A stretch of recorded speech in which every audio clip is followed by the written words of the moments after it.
নির্বাচনী প্রচারণার আর মাত্র 7 দিন বাকি। সারা দেশেই চলছে ব্যাপক প্রচারণা।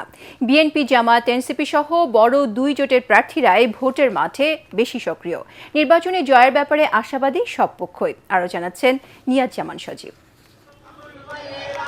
নির্বাচনী প্রচারণায় সরগরম দেশের ৩০০টি সংসদীয় আসন। নানা প্রতিশ্রুতি নিয়ে প্রার্থীরা যাচ্ছেন ভোটারদের দুয়ারে, আর ভোটাররা চান কাঙ্ক্ষিত উন্নয়ন। বিএনপি প্রার্থী মোহাম্মদ কামরুল হুদা ও জামায়াতের প্রার্থী ডাক্তার সৈয়দ আব্দুল্লাহ মোহাম্মদ তাহেরের প্রচারণায় সরগরম কুমিল্লা ১১ আসন। যেহেতু আমরা হামলা করছি না, আমরা ধৈর্য ধারণ করছি। মাঠ তো আমরা ঘোলাটি করছি না, তারা ঘোলাটি করছে। জামাত ইসলামের স্ট্যান্ডিং হচ্ছে নারী এবং পুরুষের অধিকারের ক্ষেত্রে কোনো ধরনের পার্থক্য নেই। নাটোরে প্রচারণা চালিয়েছেন বিএনপি প্রার্থী advocate M Ruhul Kuddus Talukdar Dulu.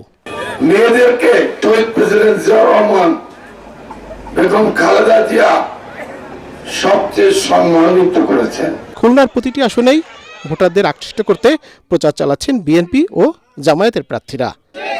ঠাকুরগাঁয়ে BNP মহাসচিব মির্জা ফখরুল ইসলাম আলমগীর বলেন, ৭১ হচ্ছে আমাদের মূল অস্তিত্ব, এটাকে নিয়েই এগিয়ে যেতে হবে।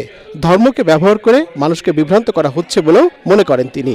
একটা গোষ্ঠী ওই ৭১কে পিছিয়ে ফেলতে চায়। ৭১ হচ্ছে আমার মূল অস্তিত্ব, এটাকে নিয়েই আমাকে দিলাম। চট্টগ্রাম ১০ আসনে বিএনপি প্রার্থী সাইদ আল নোমান নগরীর বিভিন্ন এলাকায় প্রচারণা চালিয়েছেন। দিনাজপুর ৩ সদর আসনে বিএনপির প্রার্থী সৈয়দ জাহাঙ্গীর আলম ও জামালপুর ৫ আসনে বিএনপি প্রার্থী অ্যাডভোকেট ওয়ারেস আলী মামুন গণসংযোগ করেছেন। পাবনা ৫ আসনে বিএনপির প্রার্থী অ্যাডভোকেট শামসুর রহমান শিমুল বিশ্বাস জানিয়েছেন, তার দল ক্ষমতায় এলে দুর্নীতিমুক্ত বাংলাদেশ গড়া হবে।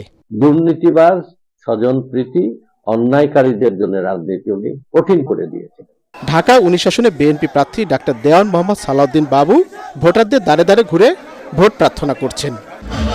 নিয়াজ জামান সজীব, এটিএন বাংলা।